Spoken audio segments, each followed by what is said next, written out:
네, OBS가 단독 보도한 장애 학생 성추행 가해 학생에 대한 솜방망이 처벌이 논란입니다. 피해자 측은 행정심판과 행정소송을 예고했습니다. 김대희 기자의 단독 보도입니다.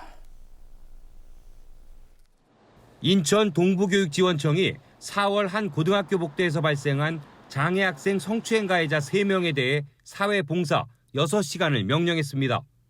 장애인 단체는 처벌이 약하다며 즉각 반발했습니다.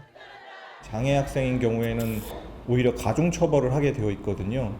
근데 이제 이런 가중처벌 조항이 있음에도 불구하고 오히려 피해자, 가해자들에 대해서 낮은 처분을 한 것 자체가 좀 이해할 수 없는 판단이었다고 생각하고 있습니다.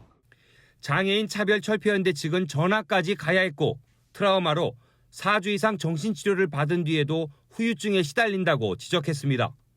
어머니도 우울증과 공황장애인데도 가해 학생 보호에만 급급하다며 처벌 점수를 조목조목 따졌습니다.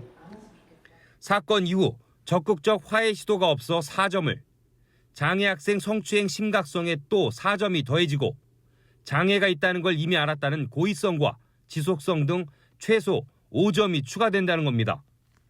결국 가장 낮춰 잡아도 13점 이상 중징계가 내려져야 하는데 오히려 최소 7점 정도로 사회봉사 조치에 그쳤다는 주장입니다.